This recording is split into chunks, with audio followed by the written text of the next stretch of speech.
we have an exciting episode for you today. We're going into an issue. We know there's a lot of confusion in the market right now.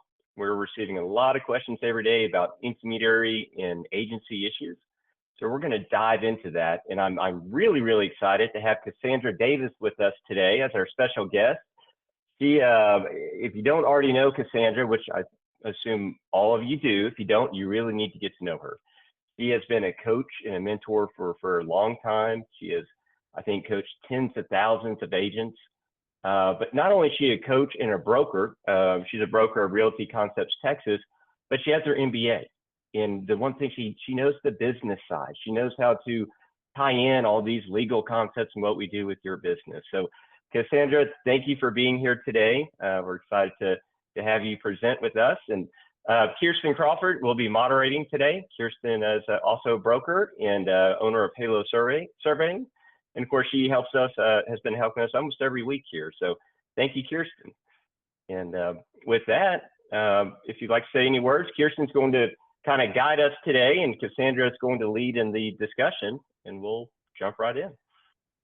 Absolutely. Well, welcome, Cassandra. I know you are passionate about this subject matter. She's a senior instructor, and she was very gracious to provide some materials.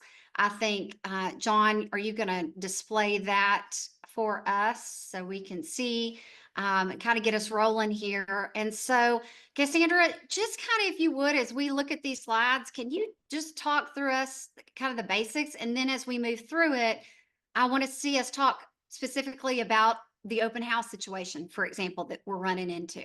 So I'm going to let you take it away. Absolutely, you guys. Thank you so much for being here. Agency is just fundamental to what we do, you guys. We can't move forward with the transaction unless we fully understand agency and agency laws. And so I've been doing this for well over 30 years now. Does time fly when you're having fun? And so agency was real simple when I got started. We only represented the seller, you guys, that's all we did. And then at some point in there, the latter part of the 80s, we moved towards buyer tenant rep was talked about, but it was with single agency. Okay. Then it went to dual agency. That did not work in the United States of Texas. Okay. And then we ended up in the 90s, which have been somewhere around 1995, 1996, with the intermediary. Okay. Instead of dual agency. However, you'll still have people coming in from other areas of the United States that are more familiar with designated agency and dual agency than they are intermediary. But I think intermediary is such an important subject, you guys. And one of the things is, if you're looking at the slide there, I just finished teaching code of ethics. I'll never forget when I asked a question in a class I was teaching. I said, what do we owe our customer? And one of the students said, well, we don't owe our customer nothing, not a darn thing. Well, we do. We owe customers honesty and fairness and disclosure of material facts, you guys. This is in our code of ethics. You know, material facts are also part of the public information. We can also give our customer, the unrepresented customer, a seller's disclosure if they ask for it, but we cannot in no way give them any advice or opinions. So when we talk about a client, what does that mean? That means that they've hired us, right? They've hired us. We've completed an agreement. And we know that if it has something to do with real estate in Texas, it needs to be in writing. I know a lot of you have heard of the statute of frauds. Well, we adhere to that. And we adhere to it because if it's in writing, it's what?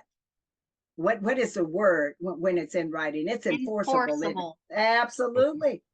If it's not in writing, John, people can misconstrue it any kind of way they want. Have you ever had somebody say that you told them something and you know you didn't? Okay, they kind of twisted it. Oh, yeah. So that's why I always say when you have a conversation, it's really good to kind of follow up in writing. A lot of us. Yeah. I'm sorry? I think somebody had just had it off mute there. Oh, But okay. yeah, that writing is absolutely, so it's not the he said, she said, right? It's Yeah. there in writing. You can go back to that document and say, Yeah. this is what we agreed to. Not like, oh, 2 weeks ago when we were good friends, you told me I was going to do it for X, but now we're not so getting along so well. Oh, I never said that. Come on. That's you're talking Absolutely. crazy now. Absolutely, John. So let me ask you, if you were to look at a file, could you determine procuring cause just by looking at the file? Depends on how well it's documented. Maybe there's some good communications and writing back and forth saying, here's what I'm bringing my client, to, and this is the introduction of the property. But absolutely, you would need something in there to help back that up. Yeah. And the number one thing you would need is what? The fact that you were hired to begin with, right, you guys? Your buyer-tenant rep agreement. But because why? In that agreement, you're going to have something in there that says that you authorize what? Intermediary. Because you called me on a sign, right? And that sign meant that was my broker's listing. So if you don't authorize intermediary, I have no business showing you that listing. Does that make sense? Yeah. It does. And the other thing is when it's in writing and we've talked about it, I've explained what? Fiduciary. And that's what's on this slide here when we're talking about fiduciary duties, old car. And a lot of you know it by heart.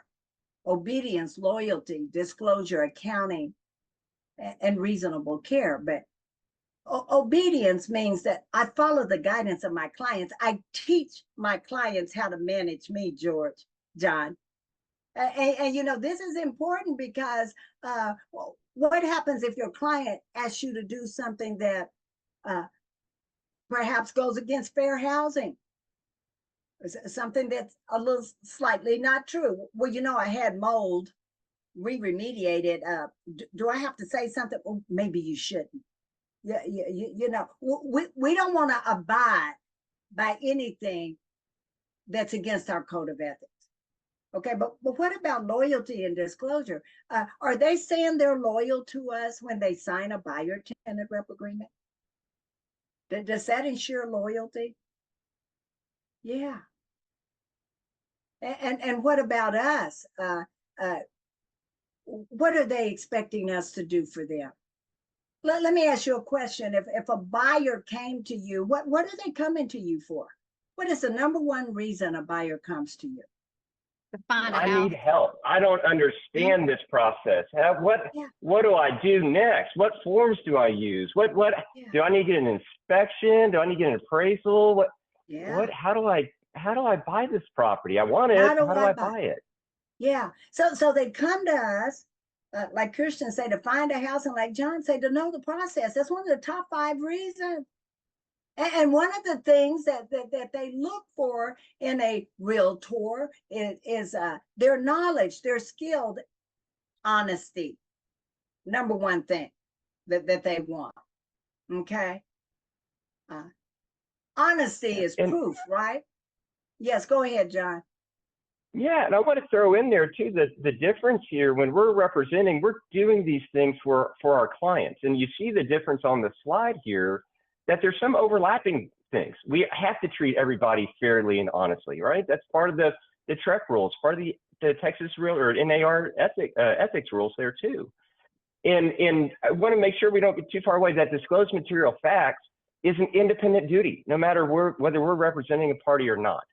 We have to, if the other side, we know a material fact on property, we have to disclose it. That's why it's in there. And all this that Cassandra's going through right now, or this is what you get when you become a client. When we're having that conversation with, especially with buyers now, why you need to sign this buyer's rep, why you need representation. This is why she's going through in good detail of this is our value proposition. This is how we're going to win business. And this is the actual benefit of being a client. Yeah. And so I think, looking at the difference in these two slides, use this to your advantage or use it to help clients understand the value you're providing. Yeah. All right, Your what's unique next? value Y'all can talk proposition. about this Yeah. for hours. What's next? Yeah. Yeah, so one of the things that is important too, and this is according to your Texas Real Estate Licensing Act, you guys, is that when you meet somebody, you want to disclose who you represent. So let's use an example. Say that you're sitting in an open house and somebody comes in and you introduce yourself. You need to tell them who you represent. We represent the seller. Okay, we represent the seller. Okay, now let me back up on that. Whether you're part of the brokerage or whether you're part of another brokerage, if you are in that home, you are representing the seller. You are holding that home open on behalf of the broker who is representing that seller. Okay, now this can be done in writing or at first contact. What if somebody sees your listing and they send you an email? Then what do? You follow up on that email, you tell them who you represent, and of course you're going to put your disclosures on there, which would be your IABS and your consumer notice. Okay, so when do we first start talking about representation? Is at that substantive conversation, you guys, and that would be the IABS form, right? What is a substantive conversation? Give me an example of that. Anybody? About a specific property. Yeah. Yeah. How long has it been on the market? Is there anything else in this area for sale? Is that substantive, Kiersten? Yeah. Anything else in this area? And then we can ask, well, are you being represented? You give them the IABS form and say, this, don't just hand it to them. I'm obligated to give this to you, but what it does is explains our minimum service. It's going to also explain the importance of representation if you represent the buyer, if you represent the seller, and if you represent both. Okay. Any questions? And keep that in mind as we go through the slides. At the end, we're really going to drive this home through the open house example on agency. I think a lot of the confusion is when you're walking in with a buyer or you're holding open house for a seller that's not a listing of your broker, or maybe it's a listing of another agent in your brokerage, or maybe it's a builder that you're holding an open house for. Keep those concepts in mind and form your questions on that, because that really hones in on this whole agency/intermediary issue. Yeah. And so there's going to be a lot of discussion here at the end that we've had questions on that we want to make sure we address. And so this slide right here, Cassandra, tell us about this. This is the structure of when we don't have appointments, but I guess there's two ways, right? There's without appointments and with appointments. Can you walk through that? So we have to remember the broker is always the neutral party, right? The broker is always the neutral party. And why is that? The broker owns all the listings. The broker owns all the clients of the firm. And so the broker can never appoint themselves to one side of a transaction. So intermediary without appointment simply means that this transaction is just being facilitated, because I can't give full representation to one without the detriment of the other. Okay, so this one is going to carry more risk, wouldn't it? When you say that it would carry more risk, this is confusing for people. This is confusing for people. I like to say, to me, the term paper pusher comes to mind. But really, it's a glorified paper pusher. That's all you can do. If some side asks you in an intermediary without appointments, how much time should I put in that blank? How much money should I offer in earnest money? What about the option? You cannot give any advice or opinions. You can say, what do you want me to put in that blank? It's a little more than that. I can help them meet the deadlines. That's about it. You know, you need to get your option fee in and your earnings money, but that's about it. That's about it, guys. I'm not going to be able, like John and Kiersten was saying, to interpret a CMA for these people. I'm not going to be able to do that. Why? Because it's a broker that has both, not just the seller and the buyer. They have to be clients, guys. Has to be a seller client and a buyer client. That seller must have signed the exclusive right to sell or exclusive agency, and the buyer must sign the buyer-tenant rep agreement. Okay, that is a broker, 2 clients, 1 transaction. Intermediary with appointment means the broker can appoint agents using the intermediary relationship notice. Intermediary must be done in writing. It's done in writing when they sign the buyer-tenant rep agreement or the exclusive right to sell. That's where they authorize intermediary or not. We want them to authorize intermediary, especially if they're calling on a sign. Your broker owns those listings. Okay. Now, if the broker appoints an agent to one side and appoints an agent to the other side, rarely are they going to take an agent's listing. Okay. They're not going to do that, but they will appoint many times the buyer to someone else. Now, how does this happen? Well, it happens at an open house. Somebody comes in to see the listing and they're not represented. You end up representing them. All of a sudden, your broker has both the buyer client and the seller client. Okay. If they do appointments, full advice and negotiation can move forward. A negotiation strategy, showing strategy, negotiations, advice and opinions, all of that can then move forward. Okay, so I want to talk about the appointment piece of it, because where I've seen mistakes happen is literally the listing agent just handpicks somebody within the brokerage. Oh, how about, can you just work with the buyer? And I've seen it where the brokers never actually appointed, did not have designation of who should really be appointed. And I think it's important to note here, I have 2 ideas. Number one idea I think that might be helpful for brokerages is maybe have a list of people within your brokerage who you are willing to appoint. So you're a listing agent and there's somebody who needs to be appointed. You know exactly which agents within your brokerages that are qualified, because I think you have to be careful about who you appoint, because when you appoint someone, the broker has to zip it. No counsel and advice. So somehow the agents need to know who it makes sense to be appointed. And it doesn't need to be the listing agents that are just handpicking somebody. Yeah. That's a great point, Kiersten, because really it's only the broker that can make those appointments, guys.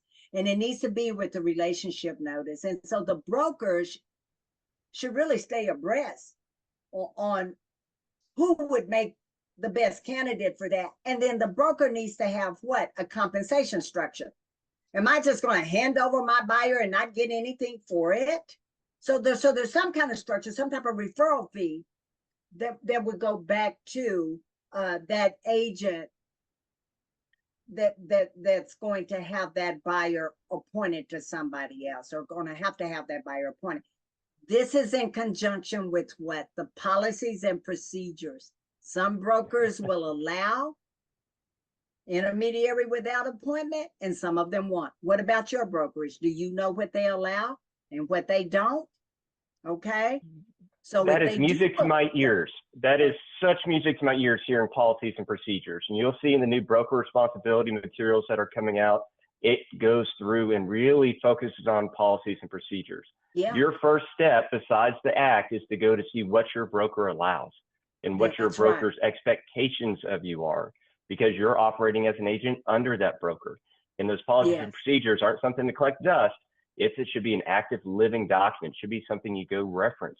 And brokers, you should design them in a way that is a living document that helps guide your agents on that front. And intermediary, just to throw it in the conversation, is really a 2-step process when you have intermediary with appointments, right? The first step, as Cassandra and Kiersten have been talking about here, is secure the written consent, which is normally found in the buyer's rep or the listing agreement.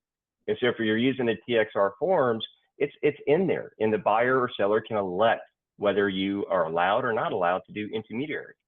And it has to, under the underlying rules, because I'm the geeky lawyer here, that the underlying rule is you have to state the source of compensation. And then you have to have the required disclosures, which we'll go back to in just a second, about what you can and can't do under an intermediary relationship. And so if you're not using a TXR form, you have to be very careful that you're following these rules. right? TXR has done the work for you on that front if you use those forms to make sure it's proper. But there's a second step. Once the intermediary arises, you have to make appointments in writing when you're doing intermediary with appointments. So don't forget that second step. And that's the form, again, if you're using TXR forms, is the 1409. And you'll notice a real big statement across the top, that 1409, that notice of appointment, is not the same as consent. Right? You have to get the consent in writing, whether it's through the listing or buyer rep agreements or through some other agreement. But know that 1409 form, the appointments for intermediary, is not the consent. So that's an important distinction, that there was some confusion, that at least when these forms started changing and practice started changing, a lot were using just the 1409 without having that underlying consent agreement. Absolutely. And so that really goes to with appointments and some of these disclosure rules, right? This has to be in there. And Cassandra, what can we do, or what must we do, and what can't we do when we have an intermediary with appointments? Well, intermediary with appointments simply means that we still have fiduciary duties, John. Sometimes some confusion happens if we're working in a team. Okay, and again, it's going to go back to your policies and procedures. In a team, many times we're maximizing strengths, right? One person, can you a few take the people. dogs to the gate? Somebody mute them. Many times you may have some agents doing listings, and then some of the other agents are doing. Cassandra, I think I just accidentally I muted you at the same time. That was my mistake. So if you can unmute there. Yeah. So sorry for the technical difficulty there. There needs to be policies around teams. Now, let me say this: sometimes confidentiality becomes challenged in a team environment, and that's what we want to make sure doesn't happen. And so your policies and procedures should address that. Can the appointment be another team member? Okay, now this is going to again be the broker's decision on that. Husband and wife teams is a real problem. Y'all sleep together. Okay, so there's conversations going on. And it could be conversations about those clients and about those clients' motivation. And so if I know your motivation intimately, that's going to mess up negotiation, you guys. And so as a fiduciary, one of the reasons why you're hired is because of the things that you can provide as you are navigating people through the intricacies of this transaction. Negotiation is right there. I can't. And just don't let somebody think about this process. When you're appointing agents and you're as a broker, it's the broker's responsibility. Nobody else can make the appointments except the broker. And so you as the broker really need to think, what is in the best interest of my client? That fiduciary duty doesn't go away. Both seller and buyer and intermediary are your clients. And so don't just have it as I think too often it's an afterthought of, well, I'm just going to get another agent involved so we can keep the full commission in-house, which is absolutely not where the motivation should be.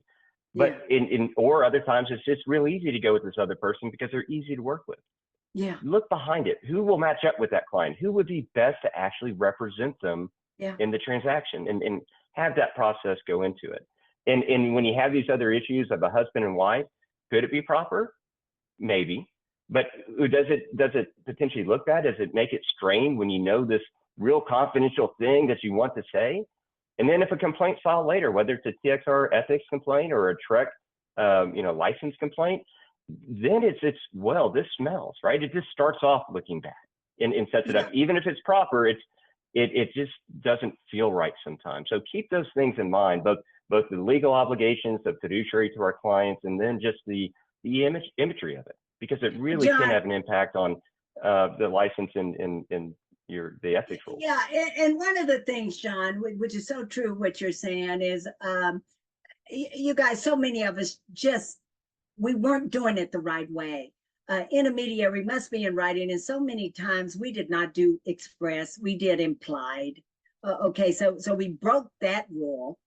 The other rule is we appointed our own person to the other side. That was breaking another rule. But the shocking thing is, I teach so many classes and so many people throughout the year, and it's shocking how many of them say, This new settlement is making me uncomfortable because now I have to get it in writing. You guys, we've had this in place since the 90s.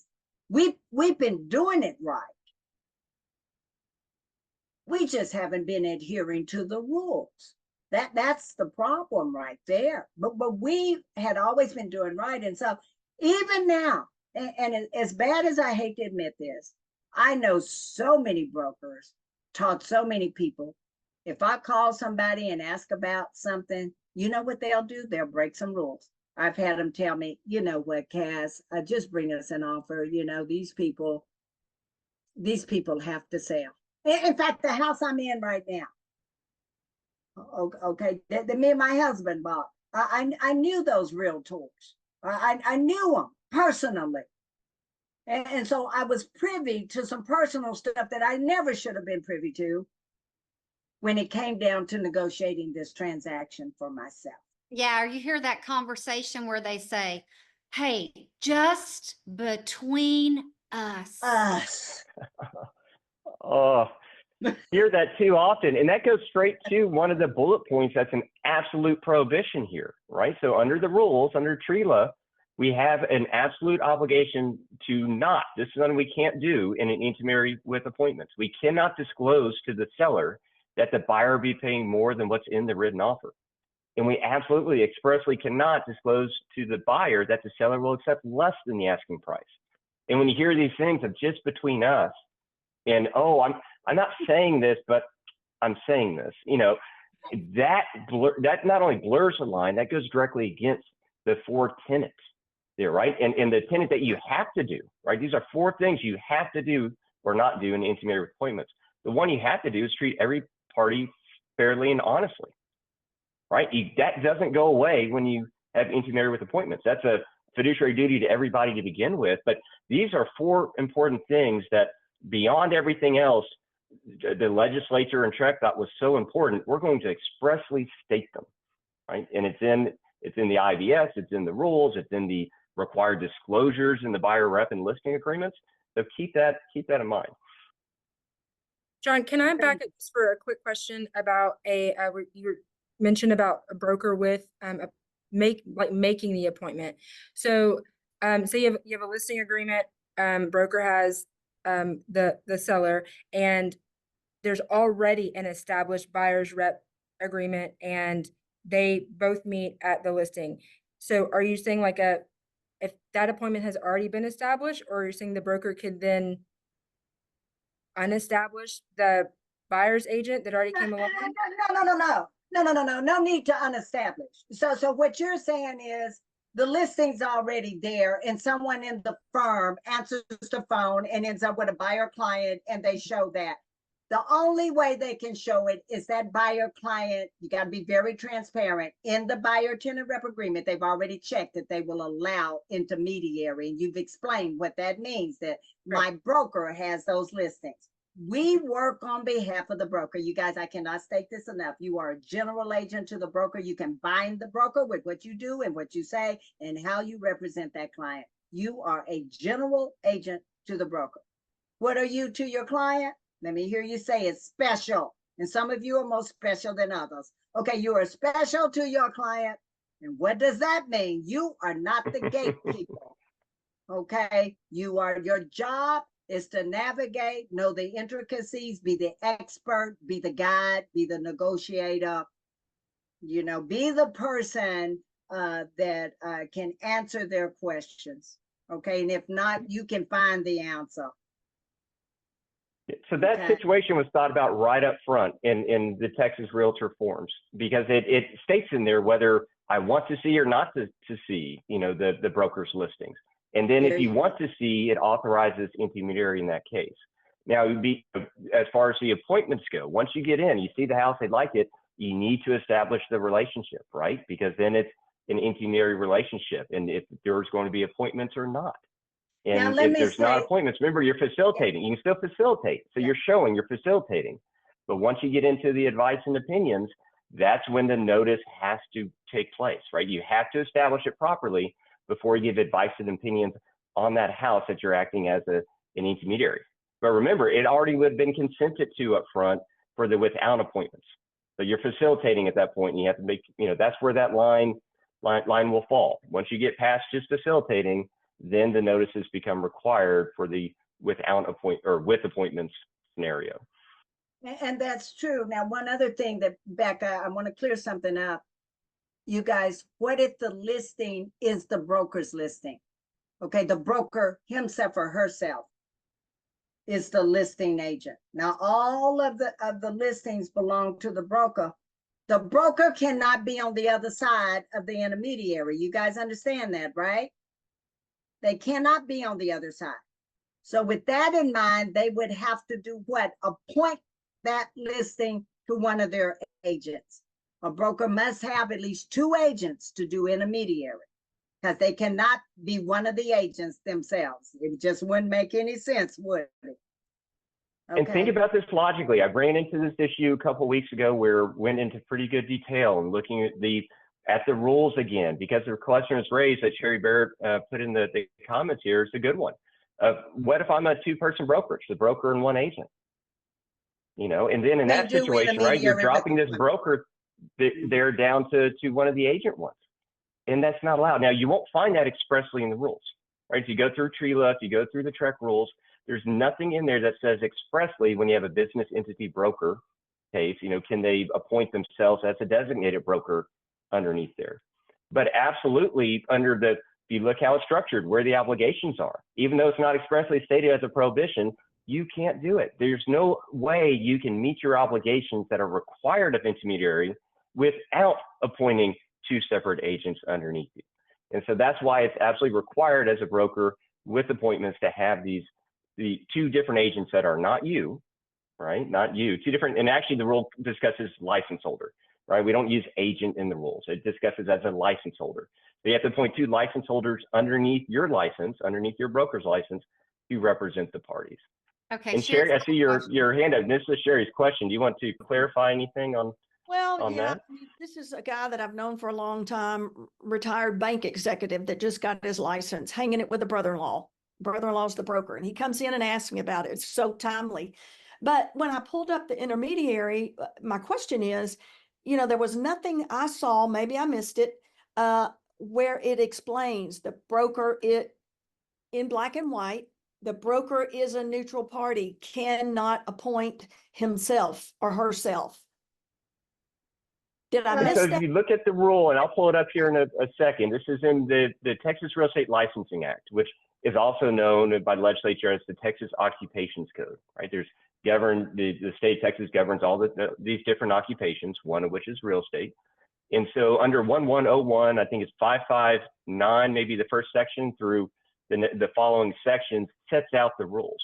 But you'll notice in those rules that it says that the broker can appoint a license holder to represent each side, right? So it's giving that duty to the license holder to make that appointment. And if you look at that one, it's the broker taking an act. The question then follows up there, can they appoint themselves, right, as a license holder? And that's where if you go in to look at the actual obligations, they conflict. There's no way that your obligations as a broker in making that appointment, right? This can go even a step further, which is starting to geek out on this, and Kiersten's going to tell me to be quiet here in a second, getting too early. But what if the designated broker appoints a delegated supervisor in a different case, right? Well, they're not having that direct responsibility as a designated broker because they delegated that duty to somebody else. That stretches it even further. But there's one thing that's, I think, absolutely clear in these rules. When you have a 2-person brokerage, the broker cannot appoint themselves to represent somebody because it absolutely conflicts. And this other minutia that I just dove into because I want to put it out there so be complete. But just know that the duties would conflict in that case that are what are required in the statute. Yeah, and I guess my point was that just nothing specifically says broker cannot appoint themselves. That seems to be a confusion. Yeah, Sherry, I think we'll clear that up. If you think about the architecture of this, the broker owns all the listings. They do. They own all the listings. I get it, but I think in the general public, they seem to miss that part. And they do. I agree. Yeah. Yeah. That's why I became a broker early on. You know, years ago, you only had to sell real estate 2 years, Kiersten.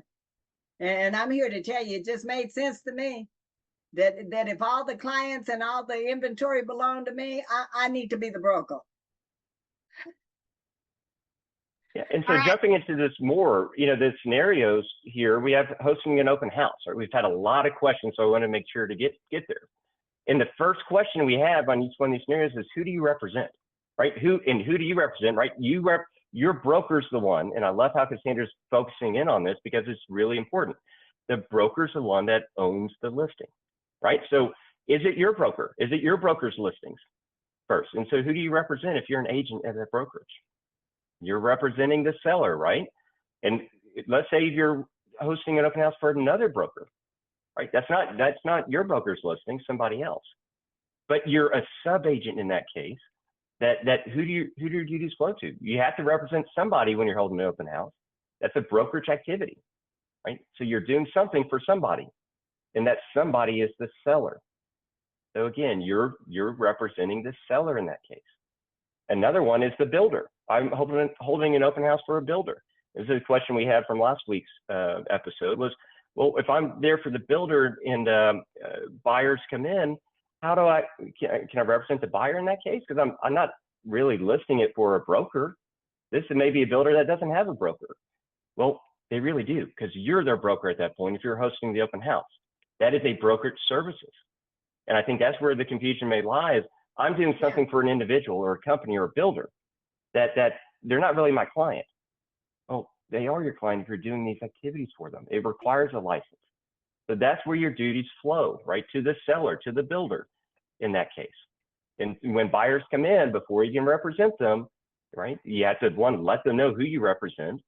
Two, you have to give them the IABS form. But then after that, if you want to represent them as well, you have to establish an intermediary. You can't just shut it down and say, for this open house, I'm going to shut down, no longer represent this builder anymore. Yeah, John. I didn't really I think I was to begin with, but I'm going to go now represent the buyer. So I think that's confusion. But Cassandra, have you been getting similar questions? There's a growing trend of agents holding open house for other agents. And here is why this is happening. Sellers want to see some action. A lot of it is because there's so much going on in our marketplace right now. And when you say that you're marketing their home to them, that means you're doing a certain amount of open houses. A large amount of our business is still relationships, you guys. So it's not out of the norm for somebody to be clear in another part of the Metroplex with a listing somewhere else. Okay, and if there is a brokerage that's willing, or with new agents or whatever that are wanting to do open house, they'll do that. I cannot stress enough that there needs to be an understanding of how that works. Now, to John's point, you have to represent someone in Texas. We don't have a no agency thing going on here. We just don't. We are not Florida. Okay, so you have to represent someone. So the default representation will always be sub-agency. If you've not been hired by that buyer, then you work for the seller.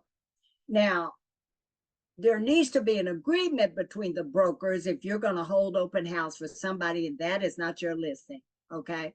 You need to have a clear understanding that the people that walk through that door unrepresented, if I present my services, I give them the IBS, that can become my client, not yours, and it would fall under my broker. So I would prefer that something be in writing instead of somebody saying, will you hold an open house for me? Yeah, sure, let me run over there and do it. I would prefer there's some kind of arrangement be in writing on that, as well as if you're working with an independent builder. I've seen builders, custom builders, and so forth. I've seen some real confusion go on there about who that client belongs to. Okay, if you have nothing in writing. So please have your attorney, have your broker put something in writing about how that relationship is going to work. If somebody comes in there and turns into a client, it needs to stipulate that they are your client and not the client of that builders or the other brokers. Does that make sense? You guys, I just had a meeting with Yeah. NAR, and the attorney on there was not an advocate of that. I am an advocate of that because I think there's less risk when there are two brokers. But And one thing to keep in mind, go back to the policies and procedures. Set this Yes. out. This is one area you really need to inform your agents on and educate them on what this is accidental agency thing that happens. I think a lot of agents don't think about it. They think they're doing something for a friend and it doesn't have implications for their broker, but it absolutely does. And one of the big ones here is even the E&O insurance coverage. Most of these E&O policies have exclusions related to sub-agency. And so you may unintentionally be exposing your broker to liability from your actions at that open house, whether it's actual, liability or just threatened liability. If you get sued for something, even if you didn't do it, it costs a lot of money to defend. And then if you don't have insurance coverage because of it, that makes the situation worse. That's absolutely true, John. And if you find something out about the house while you're having it open, and then you get a client out of that, and let me tell you how confusing this can be. I have an agent that I teach and also mentor and coach. She does open houses for other people. Well, lo and behold, this guy just willy-nilly walks in from California. He just sold his home. He's in the market for like a $1.4 million house. Well, guess what? That brokerage is like, what? Well, that's not, she got it in writing. That's not their client. It's her. She's already put them under contract. But you can see how kind of messed up that get. I don't want to hold open house because I don't want to drive over there. But then you find out that the person that's holding it just got a $1.4 million cash buyer walk through the door. You understand? That'll mess you up, wouldn't it? Wouldn't that mess you up?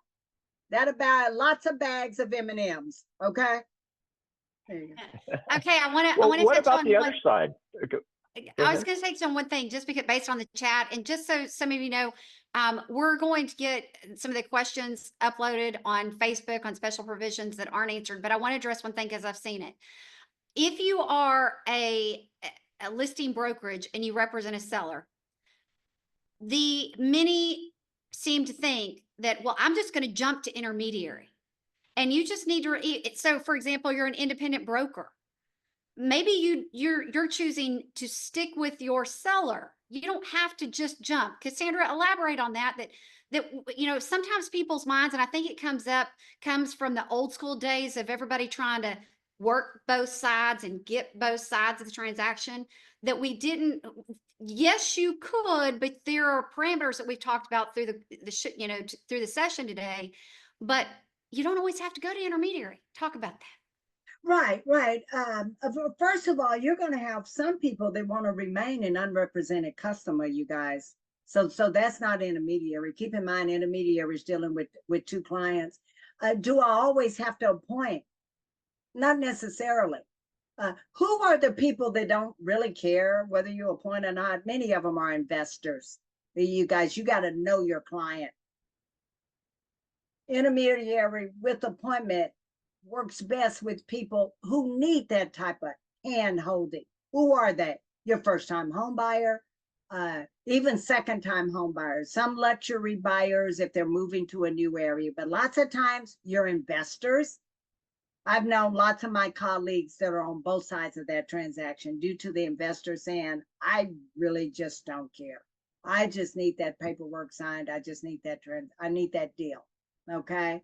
Another thing that we have to remember, you guys, about intermediary, we're talking about service here. We're talking about your UVP and how best are you to demonstrate that is when you can give full service with that, but you don't always have to appoint. Some people are going to want to remain unrepresented customers, you guys. Now, let me say this. If you are the listing agent, your obligation is to get that house sold. So if somebody calls you and they say, no, I'm not represented, I don't want to be, but I want to see that house. Guess what? You need to get that house sold. They want to remain unrepresented. Be transparent and tell them what that means. Learn how to tell stories and tell them some examples of the ramifications of that. And I know we're getting up on time here. The one thing I would add to that is make sure that before you go intermediary without appointments, in the seller situation, they understand what they're doing. You might have provided them advice in a lot of past negotiations. You might have done all these things. We have to inform them of, hey, if we do this, I no longer can provide X, Y, Z. And I would say that the vast majority of home buyers out there in the residential real estate context need representation. They don't understand these things. I go back to knowing the playing field. You as agents, you went through the schooling. You've had war stories over the years. Think about your first transaction when you closed it, how scared you were and stayed up all night and worrying if you had all the details. Now, imagine not having any of that training. And maybe I closed a house or two, but you still don't know the process. A lot of it is done behind the scenes. That's the process that those buyers will be taking on as being unrepresented in the case. And if you go to intermediary without appointments, it's not that much better, right? You can facilitate as the intermediary, but you can't give this advice and opinion. So be real careful there. And I know we're a minute over, but if we go showing agents too, if you can touch on that, Cassandra, real quick, because that's a real big issue. If you can highlight that. And your fiduciary to your seller is to sell the house. I can't stress that enough. However, if you're using that short form and you just a showgirl or a showman, okay, you need to set some parameters around that. How long are you going to show and how many? In some of your areas, you're leaning towards a buyer's market. You don't want to be showing 20, 30, 40 homes. Eventually, you're going to start giving some advice and opinions. Okay, follow the guidelines of your policies and procedures. I'm not your broker, but I don't authorize that. I put parameters. I'll show you 3 houses unrepresented. After that, you're going to have to go under a contract. Keep in mind, your risk is higher with intermediary without appointment. Okay, there are your errors and omissions insurance is going to be more expensive. Let me clarify, because if you are a realtor member, right, we have the new rule. So you could go, you're going to be a client to get a door open, but it might be just for showing services. Yes. And so now brokers are putting those parameters in that, yeah, I might let you show 1 house or 5 houses or maybe 2 days be under showing services, but at some point you're going to transition that to full services client representation. And on that note, John, take us home and wrap it up for us. yeah, and so on that point, I'm going to say, so it's not left unsaid. Even if you limit it to just showing, there's 4 tenets laid out in the IABS that you still must do. You still must pass upon material information about the condition of the property. You still must pass along any offers that are received. You still must do those 4 things that are listed, no matter how much you try to limit representation. So be careful on that. And the showing agents, the last 10-second bullet point there, if you're showing a house for somebody else's client, somebody else, I mean other broker's client, you are still representing the buyer. That is a sub-agency relationship representing the buyer in that case. Remember, you have to represent somebody. And so all these same rules, if you know about the intermediaries, if you happen to become represent a seller in that case, or it's one of your broker's listings, right? You have to remember those intermediary rules as showing agents. And of course, those E&O concerns as well. But Cassandra, I can't thank you enough for doing this on short notice. She was very willing to jump right in and share her knowledge with us today. And I think this was a great class. It'd be available on our YouTube and Facebook channels. There's some questions in the chat that were answered in prior episodes as well. And I'll leave it Kiersten and Cassandra, a few final words, and we'll wrap it up for everyone. Good. Thank you, Cassandra. I appreciate it. Thank you. I know it's your passion, and I appreciate it. You can tell you're good at it. Thank you. If you haven't already taken a course from Cassandra and Kiersten, please do. You're not going to find better instructors out there. Cassandra hosts a lot of class, and she's amazing. So look for her classes and sign up if you can. Thank you very much. For Cassandra, Kiersten, and John, can you guys, if you didn't already, is there like an email address that you guys can put in the chat? I wanted to email a few questions. Yeah, I'll put my phone number. Put it in. Thanks, guys. Yeah, and either Kiersten's email, I'm putting one in the chat. You can email it to. You can put it on the Facebook page. I know we all love this at the end of the day. As Kiersten said, we love doing this part of it. And so these questions help everybody get better And Cassandra, if you want to put your information, if you have somewhere that they can go find your courses, I guess their phone number is right there. And but make sure to take classes from good instructors that care, that are putting on good content. There's a lot of instructors out there that are doing it to earn business and not necessarily appreciating what the actual rules are, and are looking at it from a different frame. These, especially Kiersten and Cassandra, are those that care, that have the knowledge, that are doing this out of passion, not necessarily just to win business. Hey, we appreciate that. Hey, we appreciate your Thank you. time. Thank you for being with us today. Y'all have a great weekend. Thank you, everybody. See you next week.